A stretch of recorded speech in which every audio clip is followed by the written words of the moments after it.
ओम तत्सत। ओम श्री परमात्मने नमः। ओम श्री गुरुवे नमः। बढ़ते हुए कार्णव का तथा परिवार सहित ब्रह्मा के निर्वाण का वर्णन। श्री वशिष्ठ जी कहते हैं, रघुनंदन, जब वायु, वर्षा, हिम और दूसरे उत्पातों के आगमन से भूमंडल नष्ट भ्रष्ट हुआ, तब समुद्र के जल का वेग इस तरह बढ़ने लगा जैसे कलयुग में राजा का वेग। वह कार्णव आकाश गंगा के प्रवाह में पड़ी हुई मेघ धाराओं के गिरने से वेग पूर्वक बढ़ने लगा। तत्काल प्रकट हो मेरु और मंदराचल के समान प्रकाशित होने वाली सहस्त्रों सरिताओं ने भी उसे बढ़ाने में योग दिया। प्रकार जल से भरे होने के कारण वह कार्णव उच्चता के अभिमान से युक्त हो गया। बड़े बड़े पर्वतों को सूखे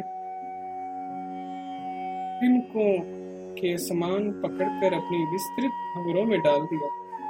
वे वहीं चक्कर काटने लगे। उस एकार्णव ने ऊंचे उठती हुई उत्ताल तरंगों के अग्रभाग से सूर्य मंडल को भी निकल लिया।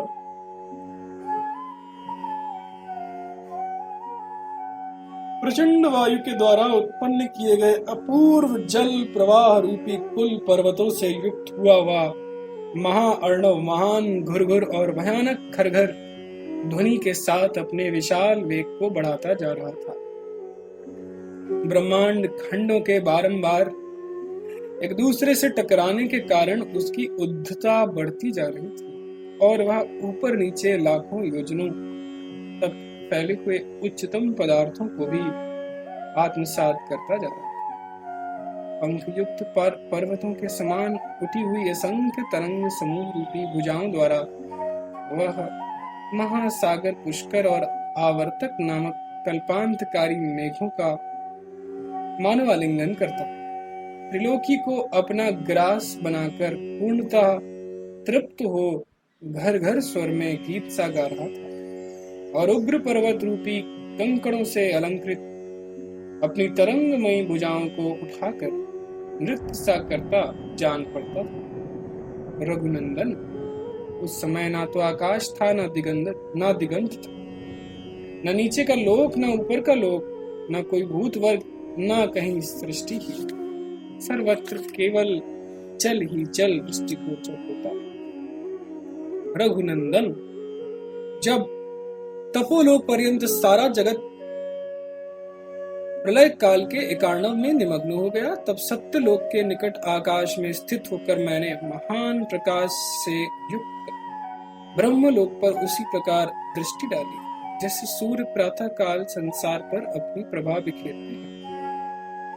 दृष्टि डालते ही समाधि में अविचल भाव से स्थित हुए परमेष्ठी ब्रह्मा अपने मुख्य परिवार के साथ दिखाई दिए। वे ऐसे जान पड़ते मानो पत्थर की बनी हुई प्रतिमा। वहां देवताओं तथा शुद्ध अंतःकरण वाले मुनियों का समुदाय भी बैठा। शुक्र, बृहस्पति, इंद्र, कुबेर, यम, सोम, वरुण, अग्नि तथा अन्य देव ऋषि भी वहां देखने में आए।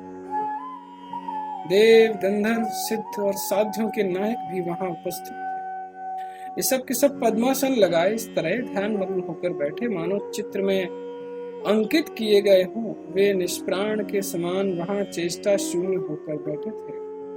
तदनंतर पूर्वोक्त 12 सूर्य भी उसी स्थान पर आए और उन्हीं लोगों की भांति पद्मासन लगाकर ध्यान में मग्न हो गए।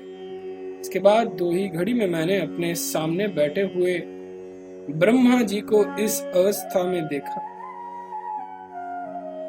वे ब्रह्म का चरम साक्षात्कार प्राप्त करके अविद्या कल्पित सारे प्रपंच का बाध हो जाने से निद्रा रहित प्रबोध को प्राप्त हो गए थे।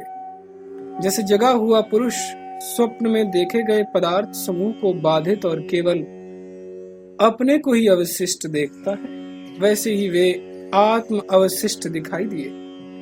फिर ब्रह्मलोक में ब्रह्मा जी के परिवार के जितने लोग थे उन सब को मैंने वहां वैसे ही तिरोहित पाया जैसे तत्वज्ञानी महापुरुषों की वासना तत्व ज्ञान से बाधित होकर अदृश्य हो जाती है।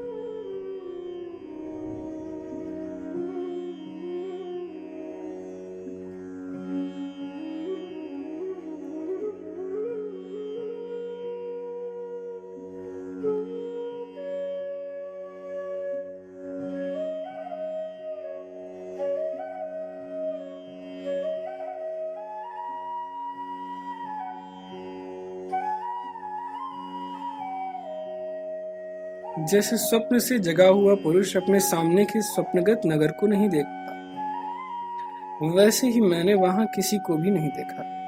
समय वह ब्रह्मलोक तथा उनका ब्रह्मांड जो ब्रह्मा जी के संकल्प से ही बना था, निर्जन वन सा सूना हो गया। जैसे भूतल पर अकस्मात कोई भयंकर दुर्घटना होने से कोई नगर सर्वथा नष्ट हो गया हो, वही दशा उस ब्रह्मांड की हुई थी। तदनंतर आकाश में स्थित हुए मैंने ध्यान लगाकर यह जाना कि सभी लोग ब्रह्मा जी के समान ही नाम रूप का परित्याग करके निर्वाण पद को प्राप्त हो गए। वासना का लय हो जाने पर वे सब के सब अपने विशुद्ध ब्रह्म रूप में स्थित हो जाने के कारण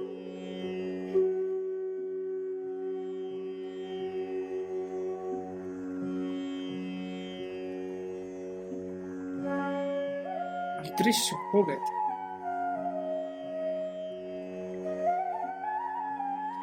जैसे जगे हुए पुरुषों के स्वप्न लोक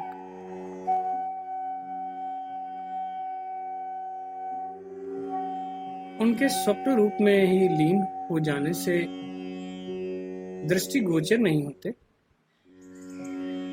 जैसे स्वप्न में अपना शरीर आकाश में उड़ता दिखाई देता है, किंतु जागने पर वह वासना शांत हो जाने के कारण कुछ भी नहीं दिखता। इसी प्रकार जागृत काल में भी वासना रहने पर ही शरीर दिखाई देता।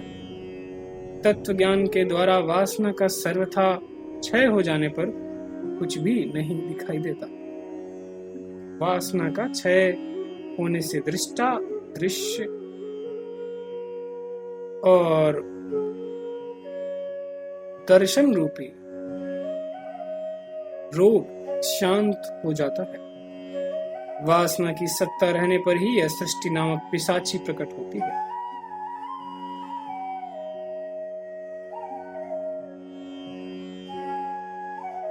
रघुनंदन, सृष्टि के प्रारंभ में ब्रह्मा को सृष्टि रचने की इच्छा उत्पन्न हुई।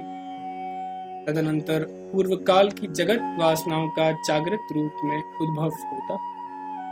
इसलिए वासना की शांति को निर्वाण समझना चाहिए और वासना की सत्ता को ही संसार रूपी भ्रम जानना चाहिए। चित्त की वृत्ति को जगाकर बहिर्मुख कर देने से बंधन होता है और उसे परमात्मा में लीन कर देने पर निर्वाण प्राप्त होता है।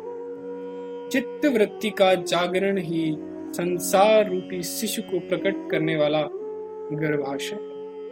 उससे उत्पन्न हुआ यह जगत असत होकर भी सत के समान भासित होता।